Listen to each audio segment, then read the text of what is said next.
안녕하세요. 이철기 목사입니다. 오늘은 누가복음 2장을 보도록 하겠습니다. 누가복음 2장 거 52절까지나 있어서 좀 나누었으면 하는데 나누는 부분이 조금 애매해서 그래도 나눌 만한 데서 나누어야 되기 때문에 제가 20절까지만 오늘 보도록 하겠습니다. 먼저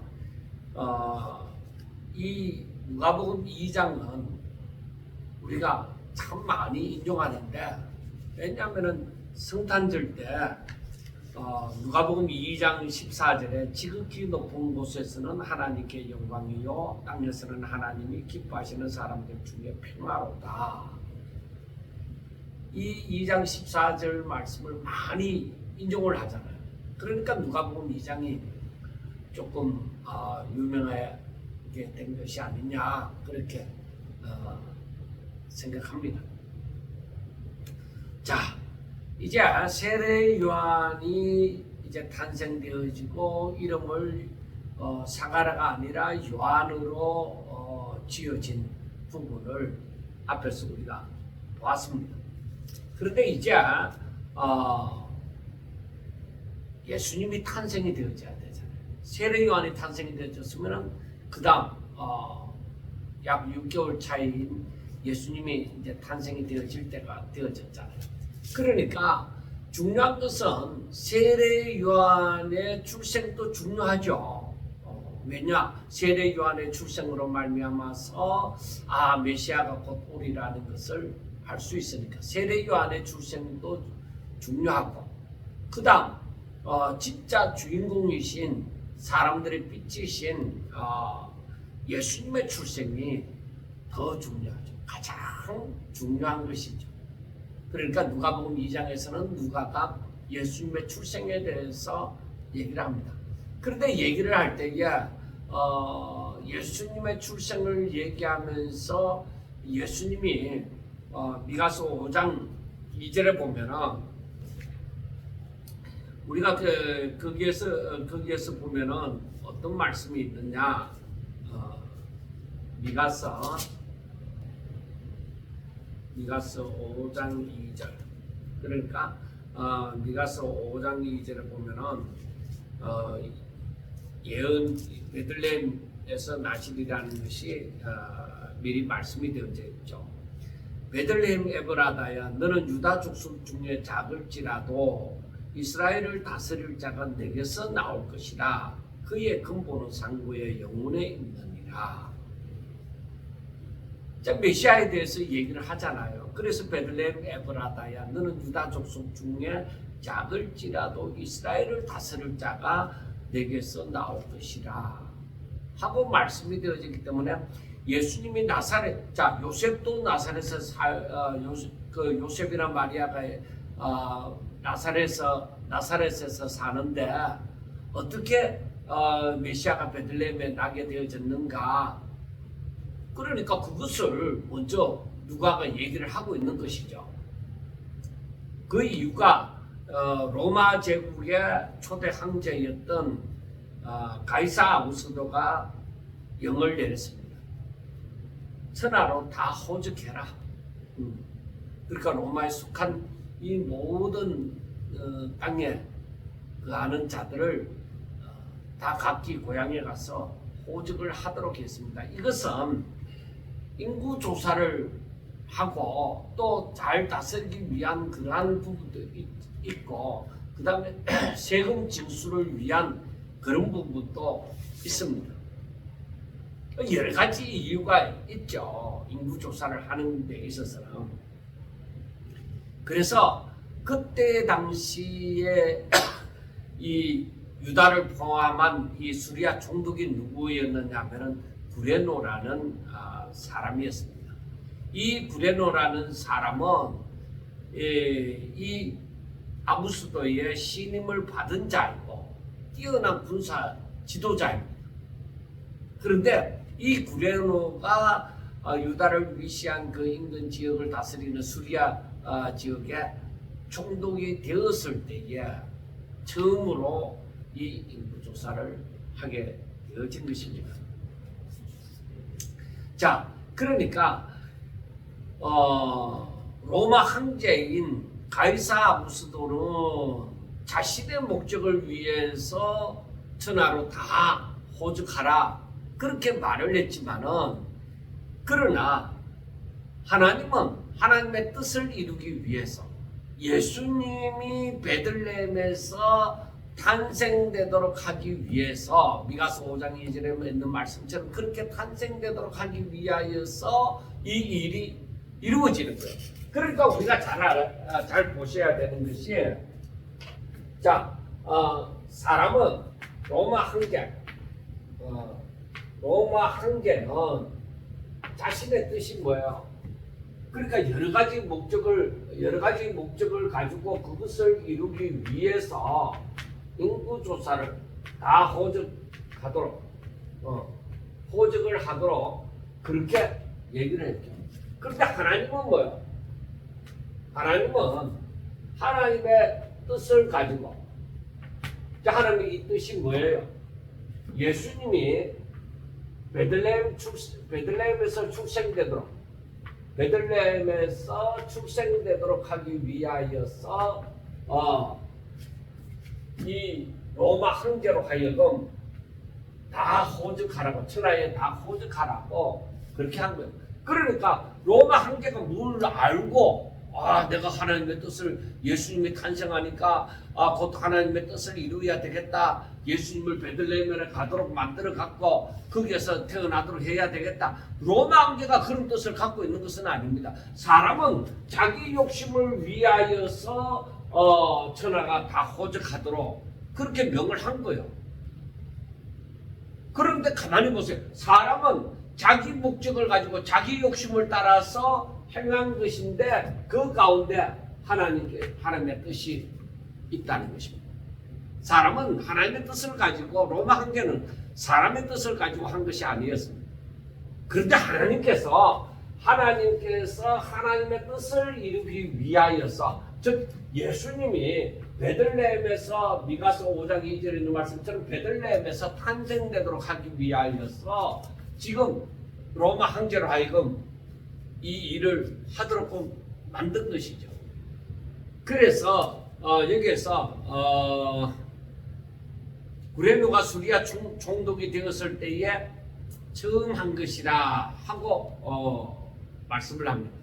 그러니까 이것은 어떤 의미에서 구레노가 수리아의 총독이 되어졌을 때, 이렇게 이걸 꼭 구레노가 수리아 총독이 되어졌을 때 뭐 그걸 얘기를 할 필요가 없는데 왜 그러냐?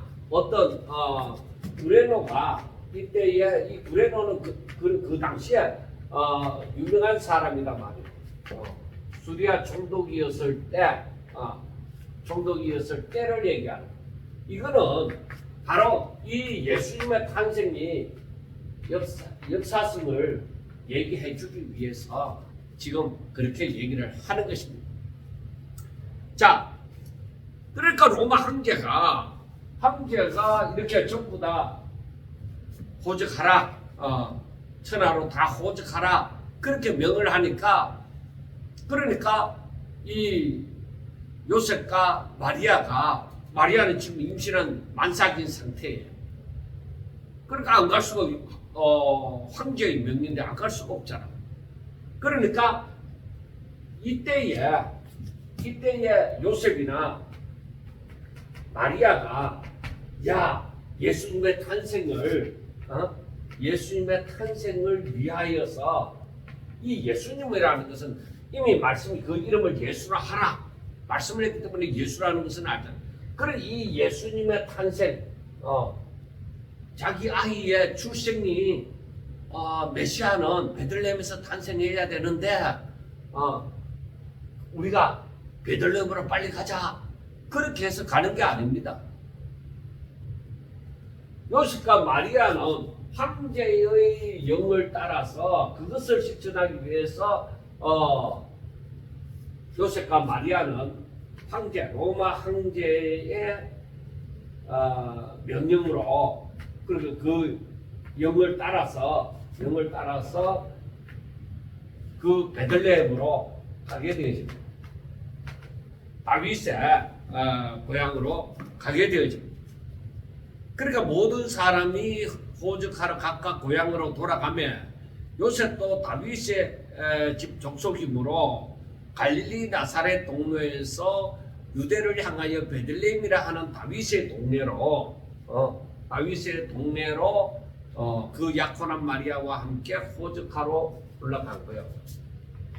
그러니까 우리가 알아야 되는 것이 이 로마 황제도 마찬가지. 로마 황제가 영을 내린 것도 요셉과 마리아가 그리고 이 베들레헴으로 가게 되어진 것, 이것이 로마 황제의 영으로 요셉과 마리아가 베들레헴으로 가게 되어진 거예요. 그런데 로마 황제도 예수님의 탄생을 베들레헴으로 하기 위해서 요셉과 마리아도 예수님의 탄생을 베들레헴으로 하기 위하여 그런 의도를 가진 것이 아니었습니다. 하나님께서 이 모든 일을 성경을 다 이루시고자 성경이 있는 대로 그걸 다 이루시고자 누가 일하느냐? 누가 일을 하느냐? 바로 하나님. 하나님께서 성경에 있는 대로 이 모든 것을 이루어 가신다. 그래서 우리가 성경에 있는 것이 이게 어떻게 이루어지겠느냐, 그런 것을 가지고 우리는 염려할 일이 없어요. 왜요? 하나님이 말씀하신 것은 하나님이 다 이루시는 거예요. 사람이 아무런 생각도 하지 못하고 있는 순간에 하나님의 뜻이 이루어져 가고 있는 거예요. 우리가 지금 살아가고 있는 이 세상도 우리는 어떤 의도를 가지고 예수님의 재림을 빨리 앞당겨야 되겠다 뭐 이런 의도를 가지고 살아가는 것이 아니라 우리는 그냥 그것도 생각하지 못하고 살아가고 있는 동안에 하나님께서는 어떤 사람을 통하여서든지 간에 이 모든 일이 다 이루어져 가고 있는 거예요. 그래서 우리들에게 중요한 것은 무엇이냐? 하나님의 말씀이 어떠하냐? 그리고 그 징조가 어떠하냐 하는 것을 우리가 잘 알아야 돼.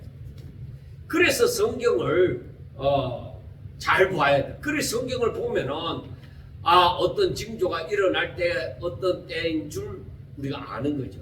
그 날씨를 보고 예수님께서 말씀하신 것처럼 그 날씨를 어떤 이 하늘의 어떤 현상을 바라보고 그 내일 날씨가 어떻겠다 하고 이렇게 예측하는 것처럼 우리는 하나님의 말씀과 그 징조를 바라보면서 이 때가 하나님의 때가 어느 때인지 알아야 되는 거예요. 자, 여기에서 보면은 이제 요셉과 마리아도 다윗의 동네. 여기에서 이 요셉이 다윗의 자손이다.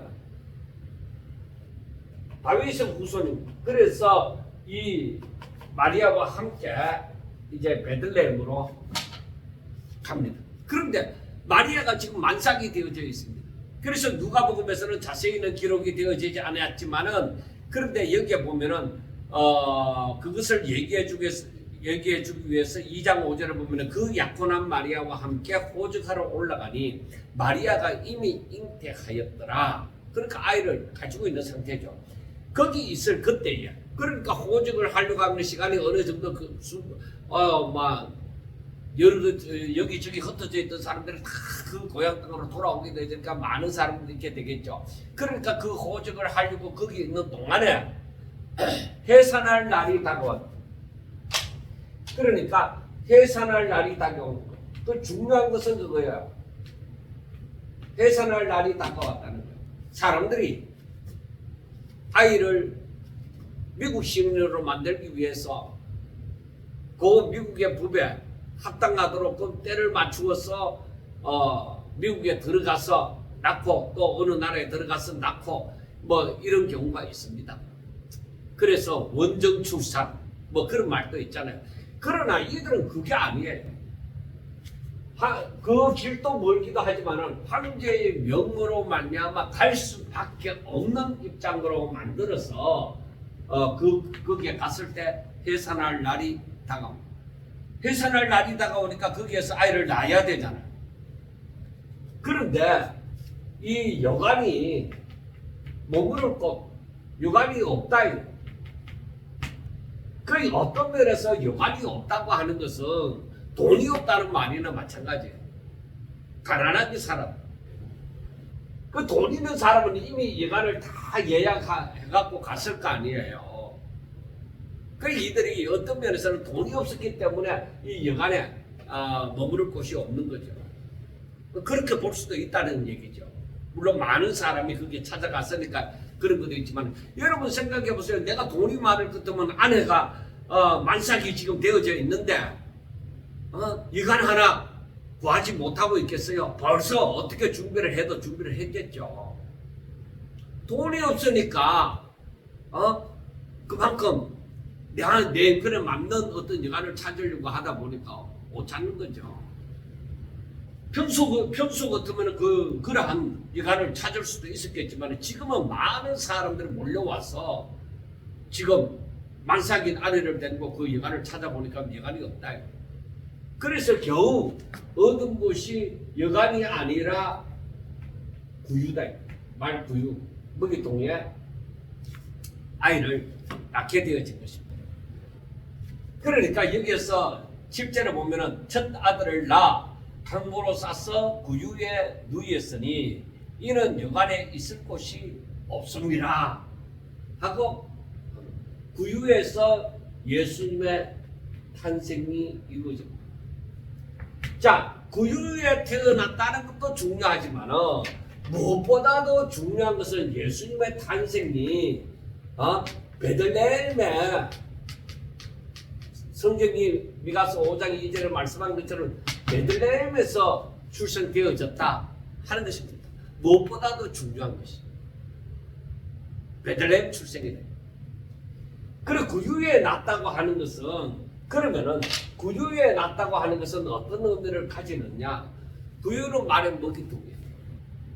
그러니까 아이가 덩치가 어른만 할지라도 얼마든지 또 가능할 수도 있겠지만은, 그러나 그 구유가 어땠는지 모르지만은 작았을 것이다. 근데 아이는 충분히 수용할 수 있는 그런 면적이 되겠죠. 그런데 말 구유에 낳았다고 하는 것은 어떤 의미에서는 세상이 메시아를 위하여 자리를 내어주지 않는다. 그렇게 볼 수가 있습니다. 세상은 메시아를 위한 자리를 내어주지 않는다. 왜? 메시아를 알지도 못하니까. 그러니까 어떤 면에서 보면 세상은 경쟁의 사회입니다. 그런데 이 경쟁 사회에서 돈 없고 빽 없고 힘이 없는 사람은 뭐야? 처지는 거죠. 그리고 거기에서는 힘이 있는 자만이, 돈이 있고 권력이 있고 배움이 있고 건강하고 뭔가 힘이 있는 자가 세상에서는 그 자리를 차지하잖아요. 그러니까 어떤 의미에서 구유에 나셨다고 하는 것은 아주 밑바닥, 낮은 자리, 세상의 인간으로서 가장 낮은 자리에 오셨다. 낮은 자리에 오셨다는 것을 말씀을 해줍니다.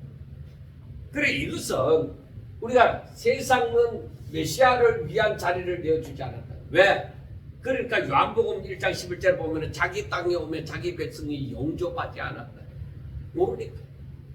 그 다음에 이것은 낮은 자리에 오셨다. 그러니까 세상에서 어떤 낮은 자리에 있는 사람들도 다 이 예수님보다는 낫다는 것이죠. 그래서 그 가장 낮은 자리에 오신 그 예수님께서는 이 세상의 모든 사람을 품을 수 있다는 얘기입니다. 그리고 이 하늘에서 영광 보호자에 앉으신 분이 가장 낮은 자리로 오셨다고 하는 것은 어떤 면에서 겸손이. 그래서 우리가 예수님을 따라가고자 하는 사람들은 가장 기본의 성품이 뭐냐? 겸손. 낮아지는 거예요. 우리가 낮아지지 않으면은 낮아진 자리에서 일하지 않고서는 높아질 수가 없어요. 예수님께서 나중에 말씀하실 때 우리가 보겠지만은 낮은 자, 소자, 이 작은 자, 과와 가부, 바로 그들을 품을 수 있는 그런 사람이 되셔야 돼요. 그러니까 이 구유에 오셨다고 하는 것은 세상에서 낮은 자리에 있는 작은 자, 천한 자, 배고픈 자, 연약한 자, 즉 불쌍한 자리에 있는 그 사람들을 수용할 수 있는 가장 높은 자리에서 세상에 가장 낮은 세상을 품기 위해서 가장 낮은 자리에 오신 거죠. 근데 가장 낮은 자리에 오셨기 때문에 세상을 다 품을 수가 있는 것이죠. 예수님이 궁궐에서 탄생했다고 하면은 그 밑에 있는 사람들을 제대로 돌보지 못했고 밑에 있는 사람들이 예수님을 감히 예수님 앞에 나아갈 수가 없었을 것입니다. 그래서 구유에 나섰다고 하는 것은 누구든지 주께로 나아갈 수 있는 길을 마련하셨다는 얘기이기도 하는 것입니다. 자, 그래서 8절에 보면은 그 지역에 목자들이 밤에 밖에서 자기 양떼를 지키더니 주의 사자가 곁에 서고 주의 영광이 그들을 두루 비치매 크게 무수하는지라 하고 말씀을 합니다. 그러니까 그 지역의 목자들, 베들레헴 근처에 양을 치는 그 목자들에게 이 목자들이 양떼를 지키고 있어. 양떼를 지키더니 어떻게 되어졌어요? 이 목자들에게 주의 천사가 나타났습니다. 그리고 주의 영광이 비추었습니다. 두루 비추매 주의 사자와 주의 영광이 이 목자들에게 나타납니다. 목자들에게 이런 놀라운 일이 일어날 수 있겠느냐? 목자들은 어떤 자들이냐? 목자들은 낮은 자입니다. 낮은 위치에 있습니다.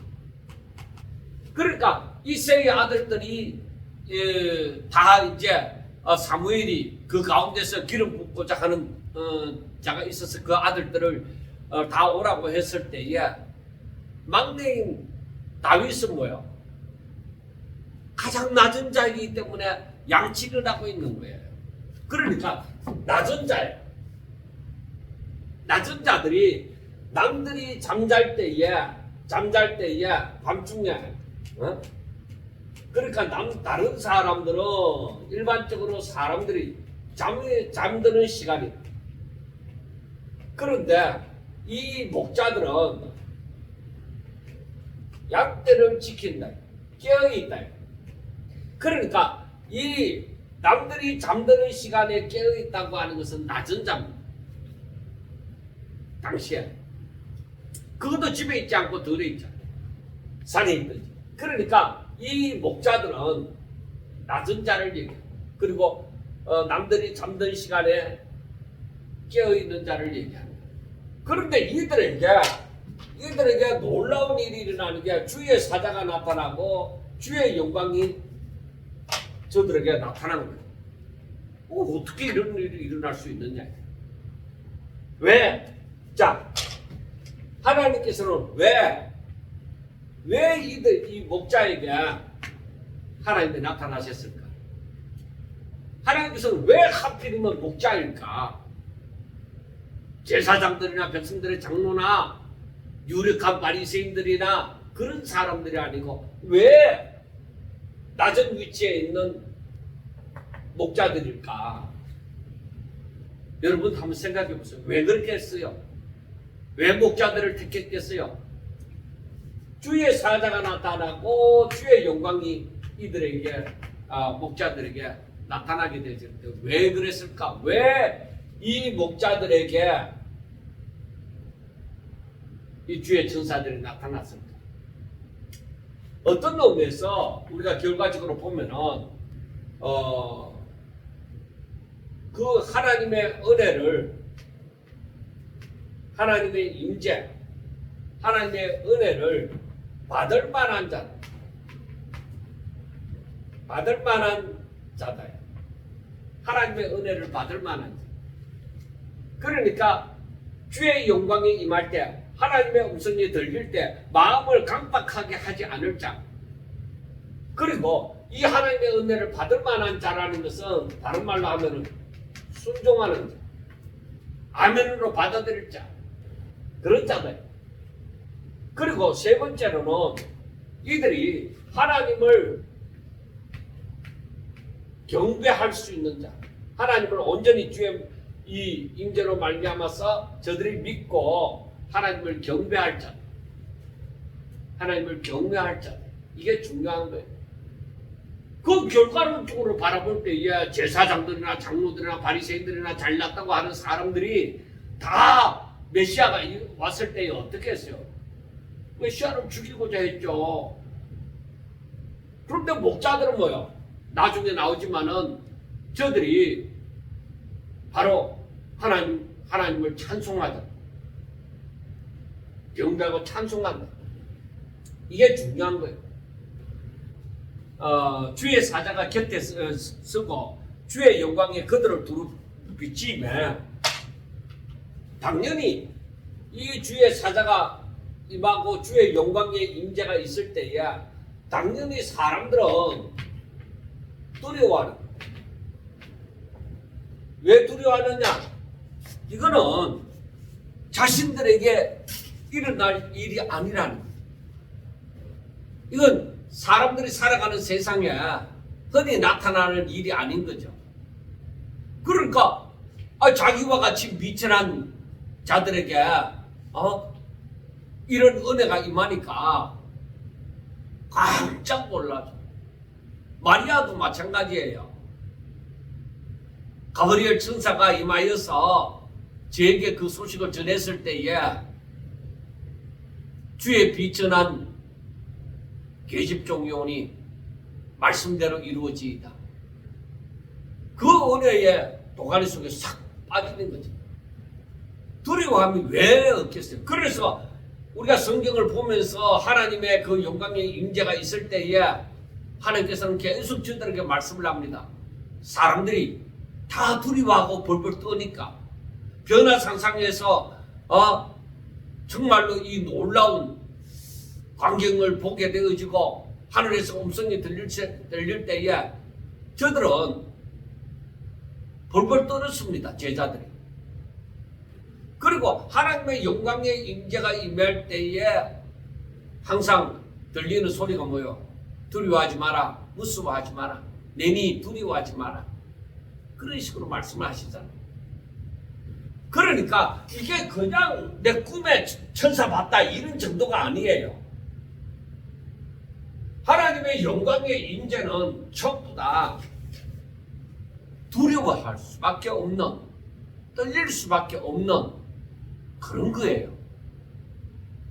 그런데 이런 놀라운 일이 이 비천한 낮은 위치에 있는 이 목자들에게 나타났다는 것입니다. 이게 10절부터 봅니다. 10절에 보면은 천사가 이르되 무서워하지 말라. 이제 9절에서 주의 영광이 그들을 두루 비추며 그게 무서워하는지라. 그게 무서워하고 있을 때에 무서워하지 말라.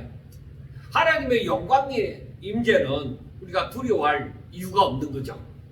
왜? 하나님의 역사가 있을 것을 알려주는 거예요. 그래서 천사가 이러되 무서워하지 마라. 보라, 내가 온 백성에게 미칠 큰 기쁨의 좋은 소식. 온 백성에게 미칠 영향을 끼칠 큰 기쁨의 좋은 소식을 너희에게 전하노라 하고 말씀을 합니다. 자, 온 백성에게 미칠 큰 기쁨의 좋은 소식. 그게 뭐겠어요? 이게 뭐예요? 이것이 바로 온 백성에게 미칠 큰 기쁨의 좋은 소식이라는 것은 이 영향은 모두에게 다 영향을 미친다는 것이죠. 그러니까 큰 기쁨에, 이건 보통 기쁨이 아니라 이따가 사라지는 기쁨이 아니라 영원한 그 좋은 소식을 알려주는데 그게 뭐겠느냐. 자, 유대인들이 그 조상 때부터 기다렸다. 이때가 오면, 때가 되면은 메시아가 와서 모든 것을 회복시키리라. 메시아가 와서 너희들을 구원하리라, 회복하리라. 그런데 드디어 그 메시아가 왔다는 거죠. 그런데 그 메시아가 왔다는 거예요. 그래서 우리가 성경을 보면서 생각하는 것이 무엇이 있느냐면은, 자, 누가복음 2장 같은 경우는 예수님의 출생에 대해서 말씀을 하고 있습니다. 그런데 우리가 이 예수님의 출생에 대해서 얘기를 하는데 이걸 보면서 뭘 느끼느냐? 하나님께서 살아계셔서 움직이신다. 일하신다 이 말이에요. 하나님은 살아계셔서, 자, 이 말은 때를 기다렸다. 때를 기다렸다는 겁니다. 때를 기다려서 그 때가 되어지니까 하나님께서 드디어 어떻게 역사하신 말씀대로, 약속하신 대로 하나님께서 움직이신다는 것입니다. 그래서 누가복음 2장을 이렇게 보면서, 이야, 하나님이 가이사 아구스토를 통해서 지금 예수님이 베들레헴에서 탄생하도록 성경에 미가 선지자를 통해서 말씀하신 대로 베들레헴에서 탄생하도록 하시는구나. 이건 누구의 힘이 아니라 하나님의 힘입니다. 가이사 아구스토의 힘이 아닙니다. 하나님의 힘입니다. 가이사 아구스토를 사용하신 것이죠. 그리고 지금까지 되어진 모든 것이 보면은 말 구유에 나셨다. 저들은 세상에서 떵떵거리며 살 수 있는 그런 가진 것이 없습니다. 약한 자입니다. 마리아가 말했던 대로 비천한 자입니다.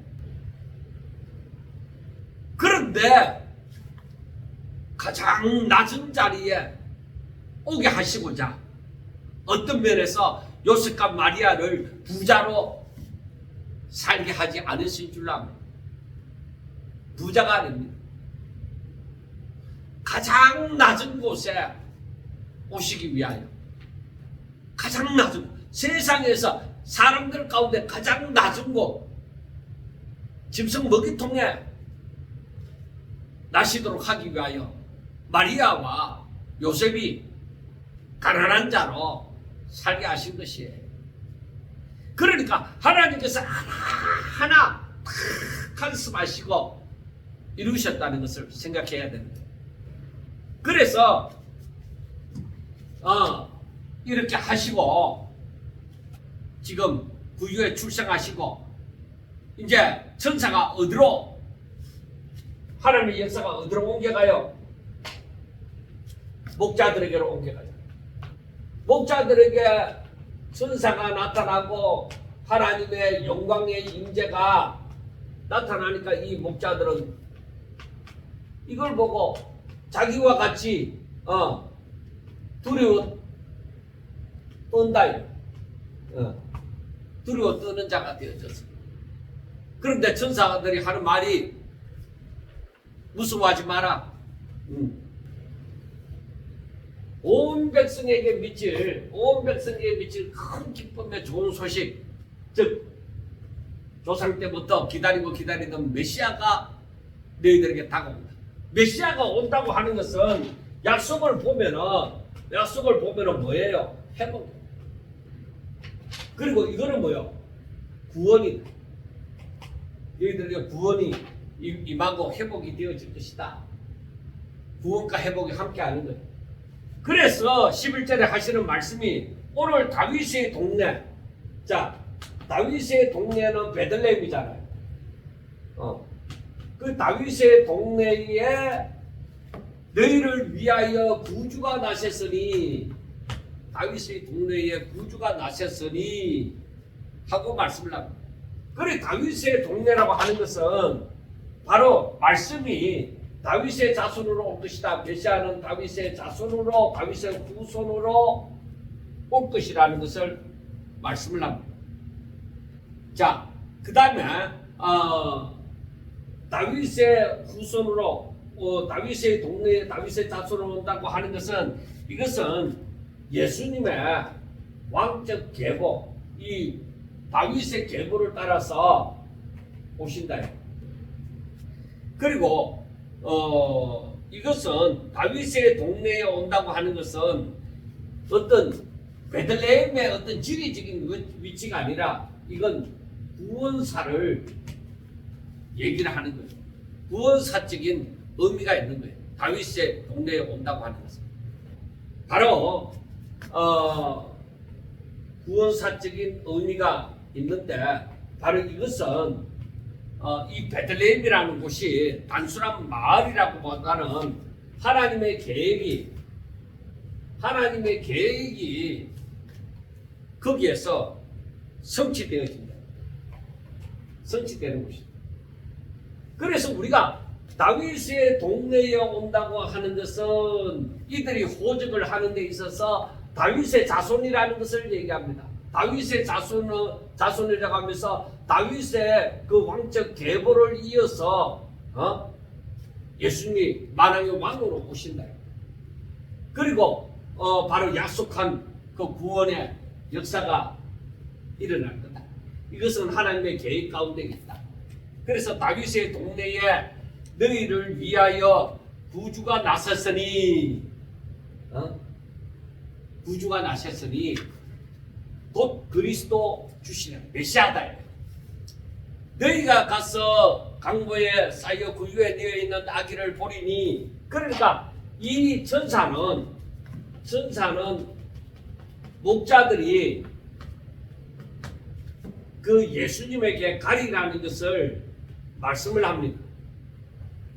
구유에 놓여 있는 아기를 보리니, 이것이 내 말에 예수님의 가리라. 그러니까 아기 예수님에게 간다는 거죠. 이것이 너희들에게 표적이 되어진다. 증거가 되어진다는 거예요. 무슨 증거? 내가 말했지 않느냐? 바로 온 백성에게 미칠 큰 기쁨의 좋은 소식. 즉 메시아가 왔다는 거죠. 메시아의 출생. 예수님 그리스도 주를, 너희들의 메시아를 보리라는 것입니다. 그러니까 이건 놀라운 일이죠. 엄청나게 놀라운 일이죠. 자기들이 뭐라고? 비천한 자 중에 비천한 자인 이 목자들이 뭐라고 이런 일이 있느냐는 거죠. 그때에 수많은 천군이 천사들과 함께 하나님을 찬송하여 이르되, 지극히 높은 곳에서는, 자 뭐라고요? 지극히 높은 곳에서는 어떻다고요? 하나님께 영광이요. 하나님께 영광이요. 땅에서는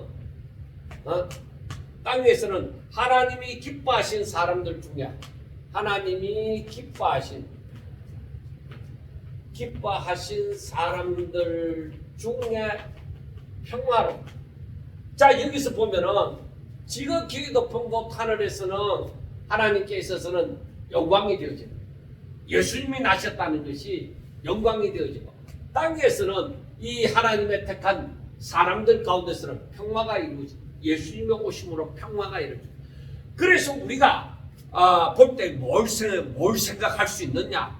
이 천군 천사들이 하는 말이 지극히 높은 곳에서는 하나님께 영광이요. 즉 이 말은 하나님께 영광이 되어지는 것은 하나님의 뜻이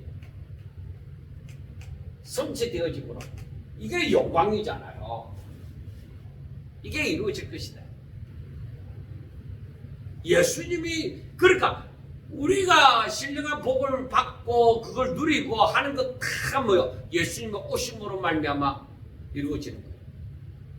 그래서 에베소서 1장 3절부터 얘기하는 것이 바로 그거잖아요.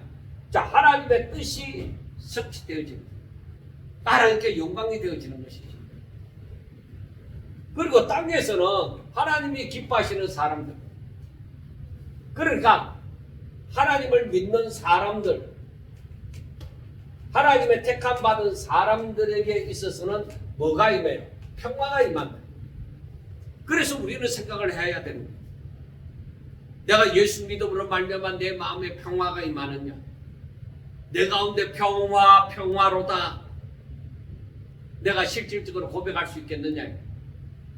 많은 근심과 걱정과 염려가 예수로 말미암아 다 사라지고 내 마음에, 내 영혼의 그 깊은 데서 맑은 가락이 울려 퍼지고 내 속에서 평화로다. 이 평화가 임하느냐는 것입니다.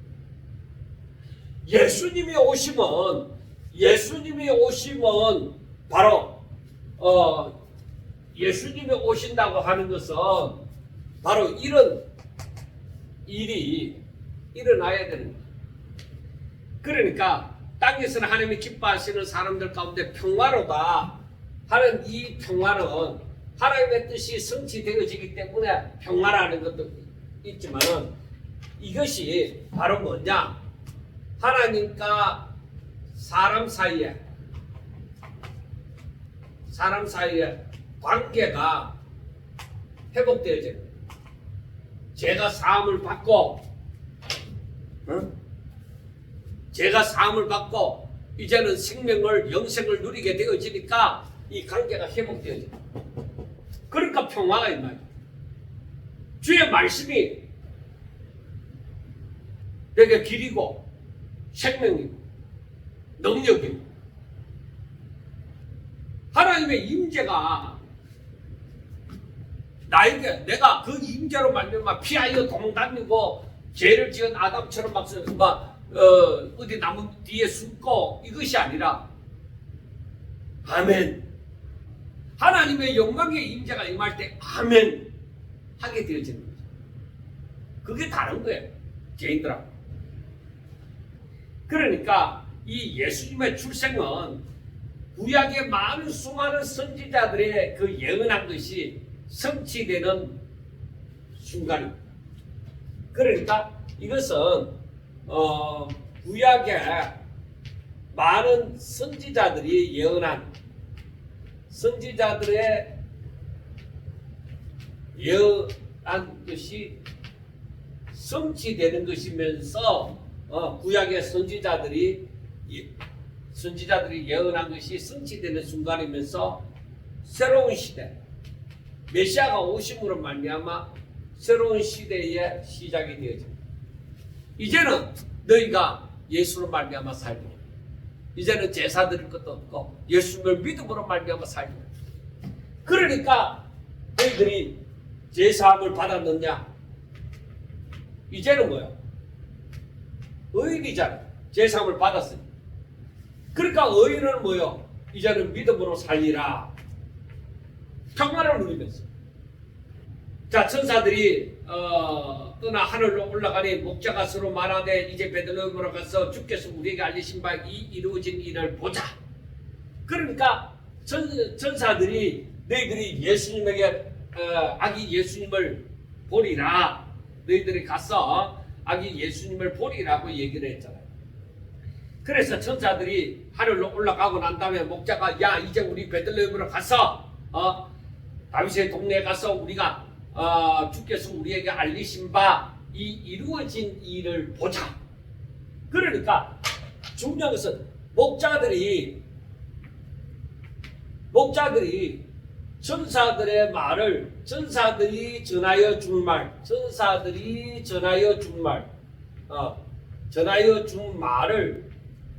어떻게 했다? 믿었다는 것이죠. 그래서 여기에서 보면은 이제 베드로로 가서 주께서 우리에게 알리신 바 이 이루어진 일을 보자. 그렇게 말을 한 거죠. 그래서 16절을 보면은 빨리 가서 마리아와 요셉과 구유에 놓인 아기를 찾아서 보고 천사가 자기들에게 이 아기에 대하여 말한 것을 전했다.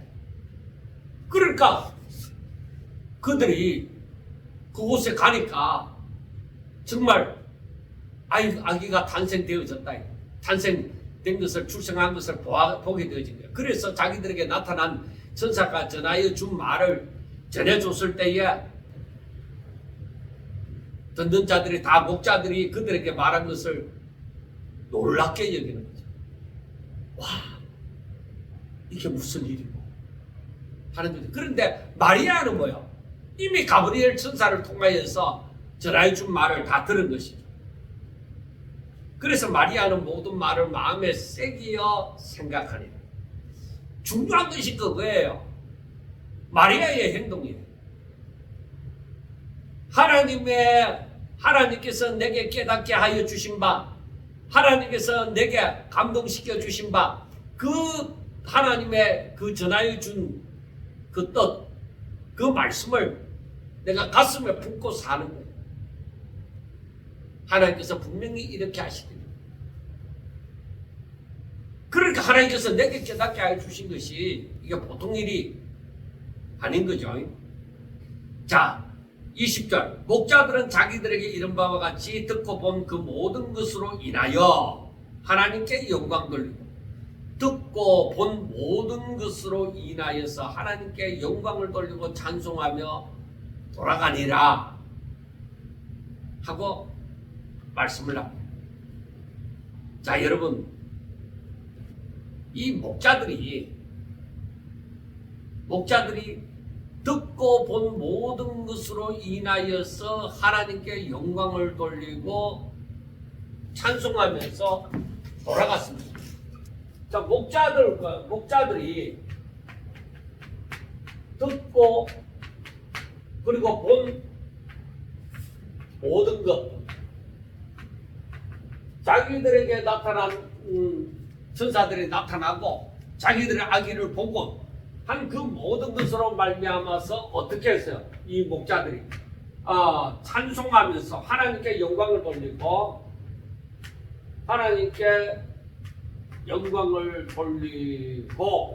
그 다음 하나님께 영광을 돌리고 찬송하고 그 다음 돌아갑니다. 자, 여러분, 뭔가 좀 다른 생각이 들지 않아요? 이 목자들이 무슨 소리를 듣고 무엇을 보았습니까? 저들이 들은 것은 메시아의 탄생 소식을 들었습니다. 이 메시아의 탄생으로 말미암아 지극히 높은 곳에서는 하나님께 영광이고 땅에서는 기뻐하심을 입은 사람들 중에 평화. 그리고 바로 저들에게는 뭐래요? 저들에게는 뭐라고 얘기해요? 야, 너희를 위한 구주가 났다. 온 백성에게 미칠 큰 기쁨의 소식이 구주가 났다. 즉 메시아의 탄생. 세상의 모든 사람들의 죄를 사하여 주시고 그 다음에 저들에게 복이 되어지는, 그 사람들에게 복이 되어지는 메시아, 그 메시아의 탄생이 메시아가 오셨다는 겁니다. 그러니까 야 살았다 이렇게 되어지는 거잖아요. 흑암의 빛이 빛이잖아요. 야 빛이다 이렇게 되잖아요. 캄캄한 어둠에 야 빛이 들어왔다. 그 메시아의 탄생이다. 그래 뭘 보았느냐.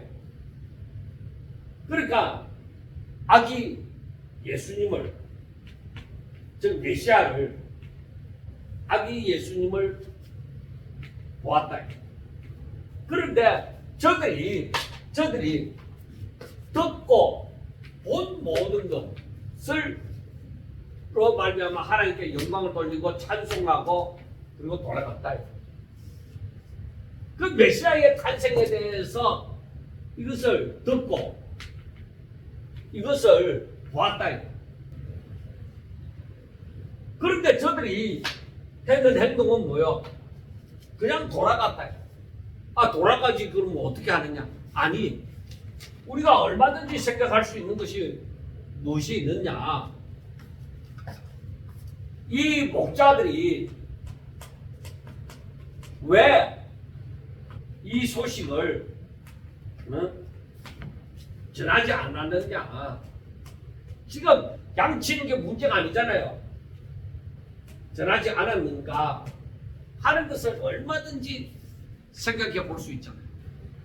아 이게 놀라운 메시아의 탄생이 이게 놀라운 소식 아닙니까? 그러니까 여기 성경에서도 온 백성에게 미칠 큰 기쁨이 소식이라고 얘기하고 지극히 높은 곳에서는 하나님께 영광이고 땅에서는 기뻐하심을 하나님의 기뻐하심을 입은 사람들 중에 평화로다. 그렇게 천군 천사가 찬양을 하고 그렇게 하는 일인데 어떻게 이 목자들이 그냥 돌아갈 수가 있느냐는 거예요. 왜 그랬을까? 이들은 사마리아 그 물가의 사마리아 여인처럼 예수님을 만나고 나서 온 동네 가서 막 물 떠러 왔던 것도 그것도 잊어버리고 온 동네 가서 나에 대해서 모든 것을 말한 이 자를 보라고 동네 가서 난리가 났잖아요. 전하고. 그래서 거기에 있는 사람들이 예수님께로 나왔잖아요. 그런데 이 목자들은 왜 그렇게 하지 않았을까? 돌아갔을까요? 그리고 우리가 생각해야 되는 것이 바로 무엇이 있느냐? 동방박사들이 별을 연구하고 별을 따라서 이 다윗의 동네에 오게 되죠. 사람들에게 아기 예수에 대해서 메시아에 대해서 묻습니다. 근데 사람들은 깜깜무소십니다. 그래서 저들이 예수님의 방문하고 예수님께 예물을 드리고 저들이 어떻게 되었죠? 헤롯 왕을 오기 전에 헤롯 왕을 만났는데 그리로 그 사람이 알려달라고 했는데 그쪽으로 가지 아니하고 돌아서 조용히 돌아간 거예요. 왜 이 목자와 이 동방박사가 이들은 조용히 돌아갔느냐? 이들은 왜 조용히 돌아갔느냐? 메시아가 왔습니다! 하고 여기저기 메시아가 왔습니다! 이 아기가 탄생했습니다! 우리에게 이렇게 천사가 나타나서 이렇게 전했습니다! 막 그렇게 날뛰어야 되는 거 아닙니까? 그런데 이 목자들도 마찬가지, 동방박사들도 마찬가지 조용히 돌아갑니다. 그 이유가 있다. 이유가 무엇인가? 사탄의 역사는 구원이 온 세상에 미쳤습니다. 그런데 이들이 조용히 자기 자리로 돌아간 거예요. 그리고 마리아도 조용히 목자들이 전하는 말을 듣고 조용히 가슴에 품고 있기만 한 거예요.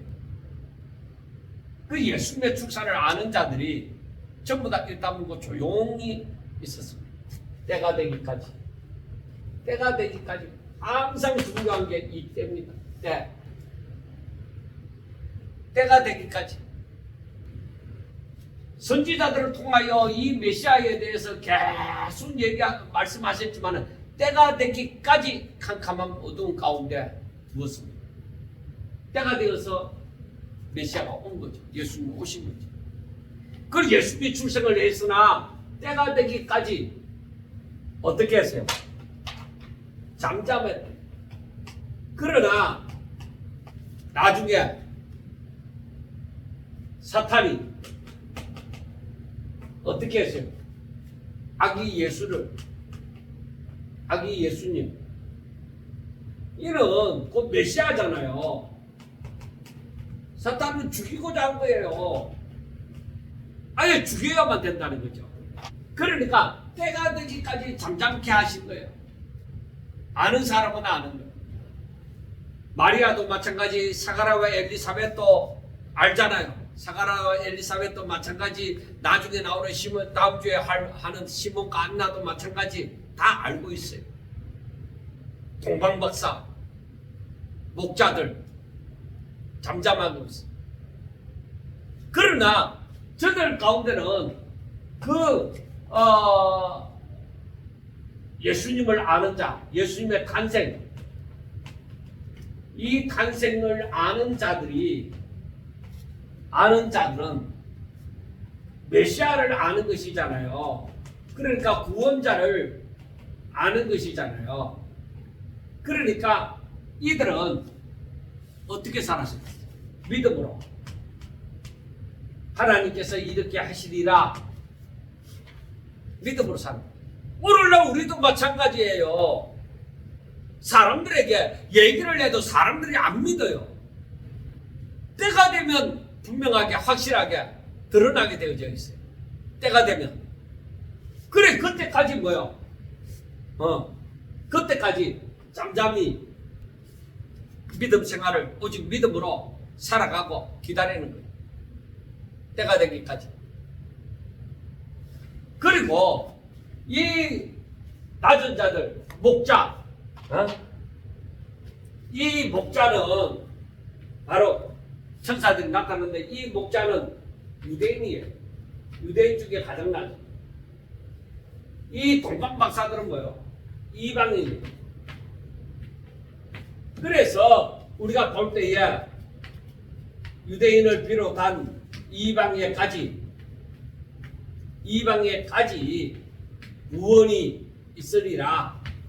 메시아가 되어진다. 온 세상의 메시아가 되어진다. 그러니까 천사들이 목자들에게 전하여 준 말도 오늘 10절에 온 백성에게 미칠 큰 기쁨의 좋은 소식이라고 처음에는 말씀을 하고 천군 천사들은 지극히 높은 곳에서는 하나님께 영광이요 땅에서는 하나님이 기뻐하시는 사람, 하나님의 택하시는 사람들 가운데 평화로다 하고 유대인과 이방인들에게 구원이 있으리라는 것을 말씀하여 주는 것입니다. 여러분, 예수님이 십자가에 못 박혀 죽으셔야만 되는데 사탄은 뭐예요? 계속 죽이려고 하죠. 예수님을 따라다니면서 죽이려고 하죠. 그렇습니다. 사랑하는 여러분, 저와 여러분들이 하나님의 말씀을 부여잡고 하나님의 뜻대로 살기 위하여 힘쓰고 애쓸 때에 사단은 계속적으로 우리의 길을 방해할 것입니다.